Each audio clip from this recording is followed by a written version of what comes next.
This is In the Trenches, broadcast 14. Welcome to In the Trenches, where entrepreneurs, artists, writers, designers, inventors, warriors, and leaders share their stories of doing the hard, creative work that impacts all of our lives. Let the journey inspire you to do something worthwhile, build something bold, and create your life's work. And now, your host, Tom Morkis. Welcome back, everyone, to another broadcast of In the Trenches. Today's guest is Jennifer Blanchard, a writer, creative wellness and writing coach, and an all-around creative entrepreneur. For the last few years, Jen's been working on developing a number of businesses in and around writing, storytelling, and publishing. She has an eBook coming out at the end of September called Creative on Demand, Instant Inspiration Exactly When You Need It, which is all about how health affects creativity. So if you've ever suffered from lack of motivation or creativity, and specifically health problems or anything related, definitely check out Jen's book, and we'll dig into that in a little bit. Currently, Jen is in the process of consolidating her many websites online into one resource, which you can find at jenniferblanchard.net, and that'll be linked to in the show notes. So, Jen, thank you so much for being with us today. Thanks for having me. Absolutely. So, Jennifer, tell us a little bit more about yourself and what led you to what you're doing today as a writer, as a creative wellness and writing coach, etc. Well, I've been writing since, I always say since birth, but I've been writing my whole life. And I went to college for journalism. I did the writing thing. I've had a lot of different writing jobs. And the main place that's gotten me where I am now is I was having some motivation issues, and I wanted to just start really kind of getting my writing out there and doing more of my own writing. And so I started the blog called Procrastinating Writers. I started that in 2008, and my goal was to write one blog post a week, and then also to finish the draft of my novel by my birthday that year. So I did that, and it was awesome, but I was starting to notice more that I was not as consistent as I wanted to be. I still had a lot of just writer's block issues. And then the following year, I started having a lot of major health issues, just like I was having heartburn and anxiety and like acid reflux and just like chest pain. And it was very strange, and it took a huge toll on my writing because I wasn't able to focus as much. I wasn't having as much clarity. My energy was so low that I wasn't giving myself the time really that I needed. And so after a very scary incident, I had just a horrible panic attack in the middle of the night one night and decided I had enough. I went to my doctor, and, he didn't give me an answer that I liked. He wanted to give me pills, and that was not what I was going for. So I decided to take it into my own hands. I went to health coaching school, and almost immediately changing what I ate made such a huge difference, like just night and day difference as far as like I felt so clear and I had so much energy and my creativity was back. And I mean, within 6 months of signing up for my health coaching program, I launched my first ebook. I started doing writing workshops, and I started blogging a lot more. And by the final end of the year, I'd gotten 3 to 4 blog posts a week, which before I was doing one just barely. And then I ended up finding out that I had food allergies, and that was the biggest reason that I was feeling so just sick all the time. So when I took those out of my diet, everything shifted. I mean, it was amazing. But it turned out the gluten I was eating was what was giving me such bad problems, and also my energy just being so bad, like just so, tired all the time. And so when I took that out, I mean, my creativity skyrocketed. It was amazing. Like, I can't even, I wish that I could, like, put it into words. But it was so incredible and just so powerful. And from that moment on, like, things just got so clear. Like, I launched another ebook with no problem. I was working on novels. I've got blog posts. And that really made the biggest difference. And I decided that it was important for me to teach this to other writers and to other creative people, because so many of the writers I was encountering were saying things like, I want to write a book, but I don't have enough energy, or I'm too tired, or, I just feel like blocked all the time, and, I don't have that creative, like, flow that I want to be in. And so I just decided that I could teach that to them and show them how to do it through improving, their health and their wellness.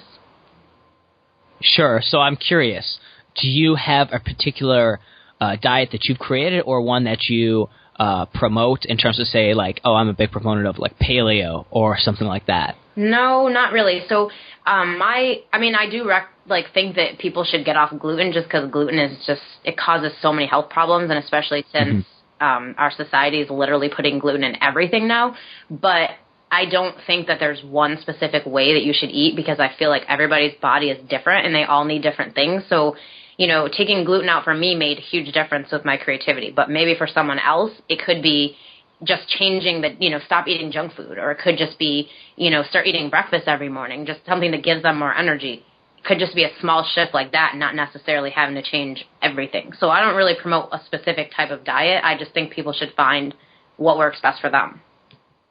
Right. Okay. Interesting. And so that, Yeah, absolutely. So how is it that you combined that, I guess, that pursuit of healthy living and then tied it into creativity? It seems to me it's unique. I don't know of anybody else that's done that. So what made you think to tie that into what you write about and what you coach about? Well, like I said, because it had such a huge impact for me, I just thought I can't be the only person that this would work for, And so I know that, and I have clients that I've worked with. I'm working with this girl who's writing a screenplay, and one of the biggest things was saying was, I'm so tired after I work all day. I don't have time to work on my screenplay because I'm just exhausted. And so I gave her some energy stuff to do, some changing of the food she was eating in the morning. And just from that alone, the next call we had, she was like, oh my God, the energy thing made such a huge difference. I never even realized how much the food I was eating was impacting, my life and my creativity. And so, and another thing that brought me to this point was Julia Cameron. She's a world-renowned creativity expert, and she actually has a book called The Writing Diet, and it's all about and it's really not about food. It's more about just different things you can do to have more creativity and to be, a stronger writer. And she talks about things like, morning pages and taking walks, and so things that are not necessarily always tied to creativity, but that actually really work for it.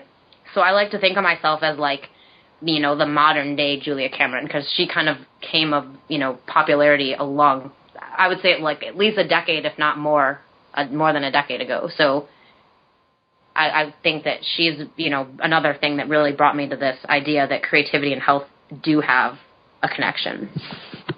Sure. So where do you see yourself going in that regard? I mentioned earlier that you're consolidating some of your websites. You have a bunch out there, and if you'd like, I definitely will put them in the show notes, all of those that you have. But I know you're consolidating to jenniferblanchard.net. Mm-hmm. What's the move for? Why do that? And what's the goal going forward for you? So I guess the reason I decided to do that was because, well, one, it's a pain in the ass to have 3 websites and to have 3, different blogs to update and 3 email lists. It's very hard, and it makes it you spread yourself too thin, and then you can't be effective at any one thing that you're doing. So the reason I have so many blogs to begin with was because I started out, like I said, doing Procrastinating Writers as a way of just motivating myself and getting myself writing more often. And then when I went to health school and I, started doing the creativity wellness thing, I started Inky Bites because I didn't think I could tie it into Procrastinating Writers. But now I'm finding that they both tie together, and that I need to stop being a brand name and I need to just be me. And, so bring kind of all those things under the umbrella of me. And I'm, the person who's doing all the different things, as opposed to having one brand for writing and one for creative wellness and one for whatever else I decide to do in the future.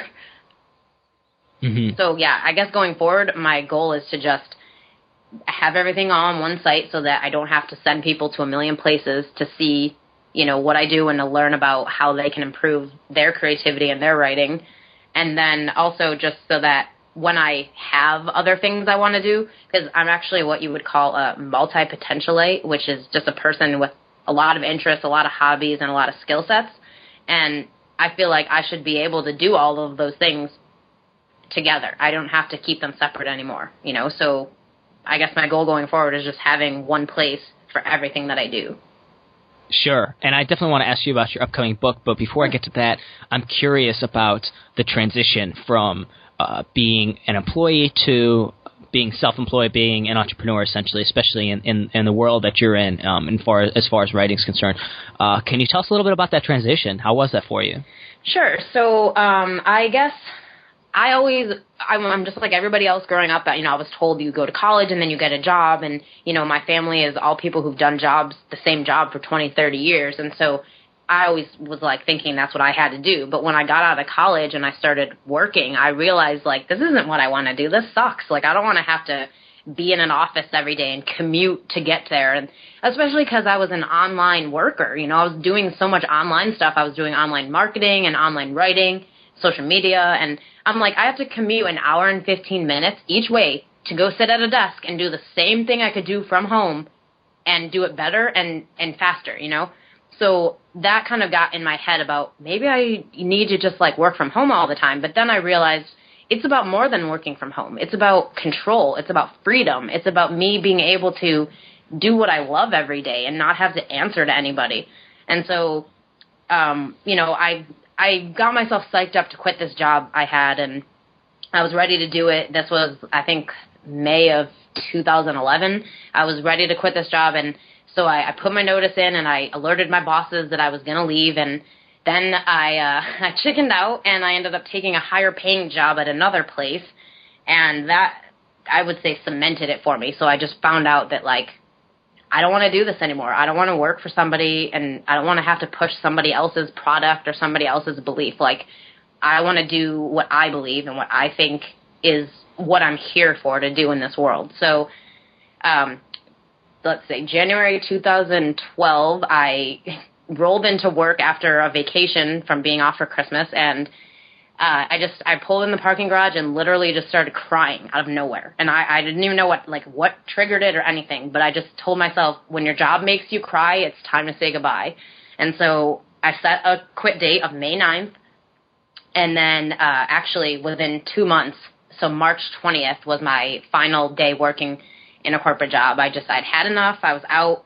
And I didn't have any money saved. I didn't have, I know the better thing to do would be to save money and to do it the right way, but for me, it was just, I was so desperate, and I was so I couldn't handle it anymore. I felt every single day like a part of me was dying going to that job. And so I just decided, you know what? I'm going to trust the universe. I'm going to trust myself. I'm going to, just quit this job, and I know something's going to come along. And thankfully, I ended up finding that I had quite a bit of money in my 401k account, and so I cashed it out, took the penalty, cashed it out, and I lived off that for about 5 months until I was able to replace the income. And now I'm an entrepreneur. I work for myself. I love every minute of it, and I would never, ever go back.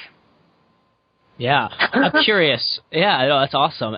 You mentioned one thing that kind of stuck out to me, which is that idea that, as an employee, it didn't really matter that, you could work from home, or that you could have maybe a higher paying position, or that somehow life can improve as an employee. It sounded like there was some desire deep down inside you that said, okay, I don't want to build somebody else's dream. I want to build my own. Exactly.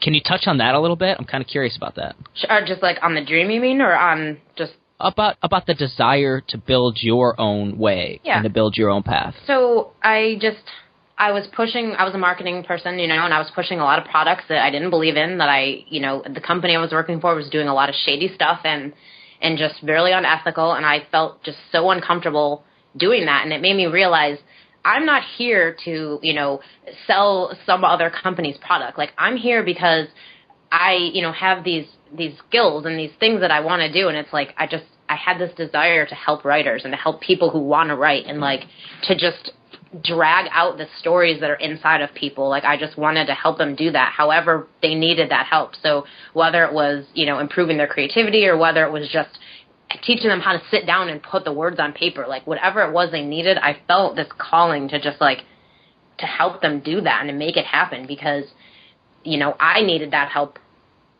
when I was starting out. And like I said, in 2008, when I did my blog, I ended up hiring a writing coach to help me write my novel. And it made such an impact on me because I was I felt like so much more confident, and she knew what she was doing to be able to help me do it. And I thought I could do that. Like, I could help people write their books, and I could help them, improve their creativity, and just, I can help people write. Like, that's what I wanted to do, was just help people write. So, I guess that was what was driving that desire, was just this. I had this voice inside me that just kept saying, you're a book coach, you're a writing coach, like, you're here to help people write. And I wasn't doing that at my other jobs. And so I just knew that I was not going to be able to find a company that was going to be exactly like how I wanted. And so I thought, I need to create my own company. Yeah. So how has your career been in regards to publishing? How many books have you published? And then we'll get into the one that you're about to publish coming up here in September. But tell us about what you've written so far and what your experience has been in that regard in terms of, being a writer, publishing, being self-published. Tell us about that experience. Sure. So I wrote my first eBook. I published it in March of 2010. It's called Butt and Chair. It's a productivity guide for writers who struggle to get started. And it basically, if you work through that book, there's no way that you will not be writing, because the book is full of just exercises and prompts and activities to just get you writing. And that was my biggest goal. That was the goal I had with my blog after a while, was just teach people how to start writing. And then the next ebook I ended up writing it's called Pen Name. And I did that one I know a lot of entrepreneurs like test things first and like see if there's really a need for it before they put the books out and put their products out. But for me, I felt like, number one, Pen Name was getting the most traffic to my website, which was so weird, but I was getting like 1,500 hits a month on this one article I wrote. And so I thought, there needs to be a book about this. And I didn't know if it would sell or not, but I was just like, sometimes something is inside you, and the only way you're ever going to shut it up is to let it out. And so that's what I felt like with this book. I'm like, I just need to publish this book. I don't care if I sell no copies. I just wanted to get it out of my head so I could move on to something else. And so I wrote that book May of 2012. And, it actually sold, which is good, but I wasn't, like I said, I had no intention. I just needed to get it out of my head and get it out there. So it was I guess a blessing that it sold, because it was really just done as a personal project. Sure. So now my next book that's coming out, I've been working on it for about a year now. I haven't been writing it for a year, but I've been doing a lot of research and planning and just talking to people about it. And, so I'm finally to a point where I feel like this is the time for it. It's time. And actually, it's so funny because I like to do things around my birthdays, like birthday milestones. So I'm turning 30 in September. And so I told myself this book is going to be out by the end of September. It's, that's the deadline, and I'm launching it just because I feel like it's time for me to finally step out on the ledge and be this person that I am. Like, my other books are great, and they're extremely helpful, but as far as going out on the ledge, they were really more of like, I'm just sharing information that people need right now, whereas Creative on Command is really more about me stepping out there and saying, I believe something that a lot of people don't know about, a lot of people probably don't even believe. They might even think I'm crazy, but I just feel like this is my first time where I'm really putting myself out there and saying, here's my story, and here's how I was able to change my creativity because of changing my health. And so that whole process has been it's been fun. It's been a little scary, I would say. It's the scariest book I've written so far, just because it's so personal to me. But, yeah, I mean, it's kind of like one of those things you just have to do. Yeah. And it sounds like you're right on the money with like setting a ship date and saying this is the do or die date that it ships. Yep. Does that propel you forward? Does that put pressure on you in a positive way? It does. I'm kind of like crazy. So my friends always say I'm crazy. I just like to really like challenge myself. And so I actually set my birthday goal. I'm finishing this draft of my novel that I'm working on. I'm also finishing this book and launching it. So I've got a lot going on, but I feel like sometimes that you have to like, just like you said, ship. You just have to pick a date. You just have to say, I'm doing it, and that's it. And in order to like put a little bit more pressure on myself, I'm going to be on 2 podcasts in September talking about the book. And so it's like, now I know, like, I have to get this done. Like, there's no way around it. I'm going to get it done. And sometimes you need that pressure. Like, it's hard to self-set deadlines and to stick to them, So I feel like if you put just a little bit more pressure on yourself sometimes, it makes a huge difference. Yeah, actually, it makes me think of another question I want to ask you then. As a self-employed person, an entrepreneur, you set your own deadlines, you set your schedule. Do you have any creative hacks, any life hacks in terms of managing yourself when it comes to doing things like that, or is that essentially it? It's set a deadline and then hustle to meet it. Yeah, so it's a little bit of it's some planning, but it's mostly just. I have to, because I'm a big procrastinator. That was the whole point of my procrastinating writer's blog at first, was because I procrastinate. Yeah. So the idea of me, like, I could give myself a year to write this book if I wanted to. But the thing is, I feel like I need to do it now. And so to make myself do it, I have to kind of put that pressure, set the deadline, tell myself I'm going to do it. Because, all this time now I've been saying I'm going to write this book, I'm going to do all this stuff. But until I set that deadline and put pressure on myself, I wouldn't have done anything. And because I did that, I've already gotten every chapter started. And now it's really a matter of just going back and finishing up and adding the rest of the stuff in and, just doing the final finishing touches. So it's moved along within the last 30 days more than it had in the last year.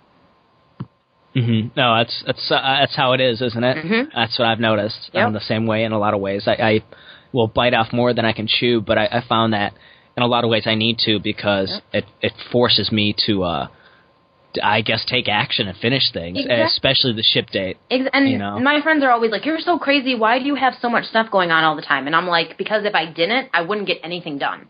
Like, I'm one of those people that I have to have a ton on my plate so that I focus, and get things done. Whereas if I'm just working on a book and that's the only thing I have going on for this whole year, I'm going to lollygag. I'm not going to work on it every day. I'm not going to, I'm not going to take the time to focus on it, and I'm not going to tell myself, you're not going to go out tonight. You're going to sit down and you're going to work on this book.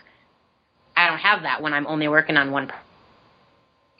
Yeah, it kind of makes you wonder how some authors do it, where they'll be commissioned or whatever you call it to write a book via a publisher, and they have like a deadline of like a year out or something like that. I'm like, I don't know if I could deal with that. I think I would probably just sit around and wait until like the last month or two and then knock everything out. And I do that too. Like, I'm such a procrastinator as far as like, I do my best work at the last minute. I always have. And that's what I think probably the journalism thing in me is just like, journalists work better on deadline. I write better on deadline. So it's like, my book will come out way better finishing it in 30 days than it ever would if I gave myself 6 months. Yeah, very interesting.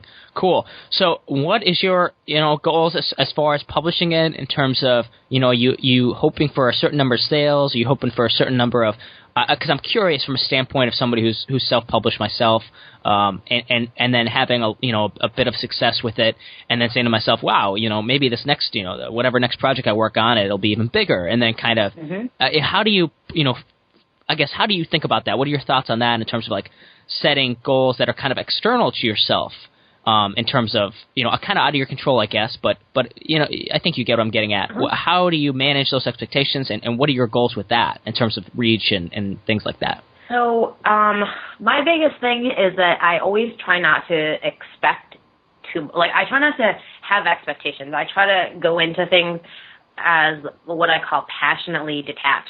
So like, I'm so passionate about what I'm doing, but I'm detached from the outcome. So it's like, this book is so important to me, and I feel like it's the foundation of like who I am and what I believe as far as like writing and creativity and health. But I have no expectation of it in any other way besides the fact that I just need to put it out there. And I just trust that like by putting it out there, the universe is going to help me, make something big of it.